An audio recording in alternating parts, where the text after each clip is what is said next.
जादुई राखी का पेड़। एक गांव में बबलू नाम का एक किसान रहता था। वह बहुत ही गरीब था। उसके परिवार में एक माँ और एक प्यारी सी बहन थी। वह अपनी बहन को बहुत प्यार करता था। किसान के पिता की मृत्यु कुछ दिनों पहले ही हो गई थी। किसान के पास थोड़ी सी जमीन थी जिस पर वह कुछ अनाज उपजाकर अपना घर चलाता था। एक बार किसान के गांव में बारिश कम हुई, जिसके चलते किसान का सारा फसल बर्बाद हो गया, सूख गया। वह चिंतित हो गया कि क्या करे जिससे मेरे परिवार को 2 वक्त का रोटी मिल जाए। अगले दिन वह कुल्हाड़ी लेकर जंगल में निकल गया। अब मैं जंगल से लकड़ियां लेकर गांव में बेचूंगा, कम से कम 2 वक्त का रोटी तो मिल जाएगा। वह लकड़ी लेकर गांव में निकल गया।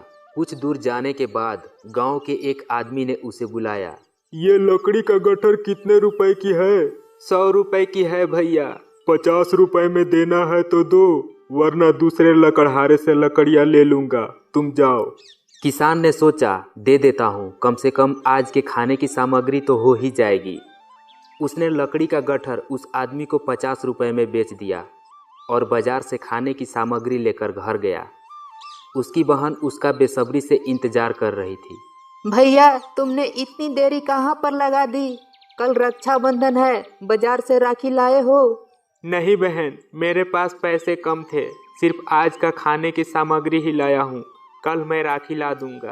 किसान अपनी बहन को हर साल राखी का त्योहार में नए कपड़े देता था, पर इस वर्ष फसल नहीं होने पर वह अत्यंत गरीब हो गया था। उसे कुछ समझ में नहीं आ रहा था कि बहन के लिए नए कपड़े और राखी कहाँ से लाए। अगले दिन वह फिर जंगल में लकड़ियाँ लेने चला गया। इस बार वह 2 लकड़ियों का गट्ठर बांधा।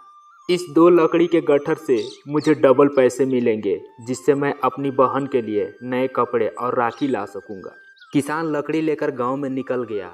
गांव में कोई भी आदमी नजर नहीं आ रहा था। सभी लोग अपने अपने घरों में राखी का त्योहार मना रहे थे। किसान चलते चलते थक गया और वह एक पेड़ के नीचे जाकर बैठ गया। वह चिंतित हो गया कि अब क्या करे। फिर वह सोचा, कल मैं जिस आदमी को लकड़ी दिया था उसी के घर चलता हूँ। किसान उसी आदमी के घर गया और बाहर से आवाज देते हुए कहा, घर में कोई है? मैं लकड़हारा लकड़ियाँ लेकर आया हूँ। तभी घर से एक आदमी निकला। वह वही आदमी था जो पिछले दिनों किसान से लकड़ी लिया था। लकड़हारा, तुम आज भी लकड़ियां बेच रहे हो? तुम्हें पता नहीं है क्या, आज रक्षाबंधन का त्योहार है। मैं तुम्हारी लकड़ियां नहीं ले सकता, मेरे पास पैसे नहीं है।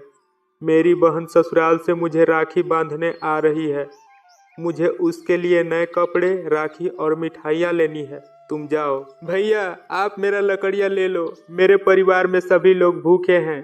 किसान की यह बात सुनकर वह आदमी सोचा, इसकी लकड़ियाँ ले लेता हूँ। आज इसकी लकड़ियाँ ज़्यादा दिख रही है। लगता है आज इसने लकड़ियों का 2 गट्ठर लाया है। देखो लकड़हारा, मैं इन दोनों लकड़ियों के गट्ठर को 50 रुपए ही दूंगा। देना है तो दो, नहीं तो जाओ।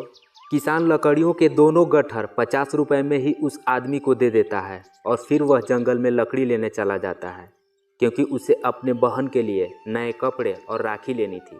जंगल में जाकर वह एक पेड़ के सामने बैठा। तभी उसे एक अजीब सी आवाज़ सुनाई दी। क्या हुआ बेटा? कुछ परेशानी है तो मुझे बताओ, मैं तुम्हारी हर परेशानियां दूर कर सकता हूँ।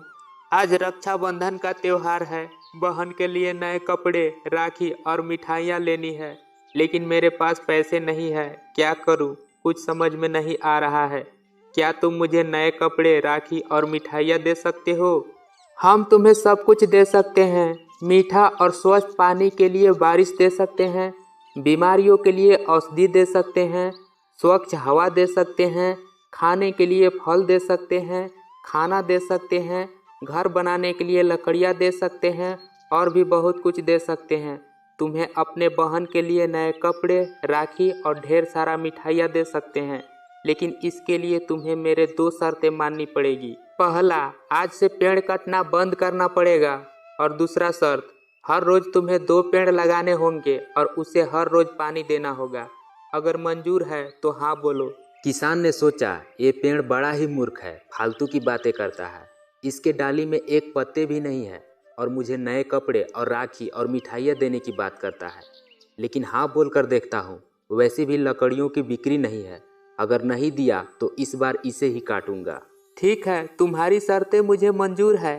आज से मैं पेड़ नहीं काटूंगा और हर रोज 2 पेड़ लगाऊंगा और उसे हर रोज पानी भी दूंगा। तभी अचानक पेड़ से नए कपड़े, राखी और ढेर सारा मिठाइयाँ निकलने लगा। किसान यह सब देखकर हैरान रह गया।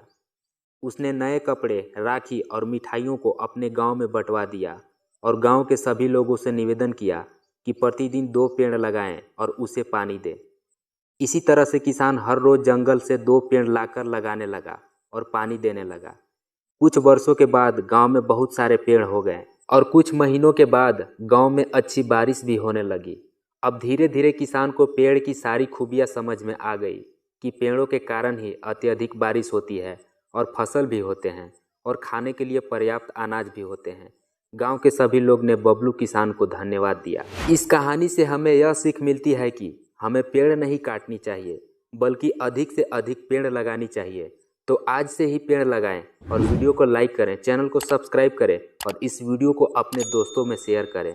जय हिंद।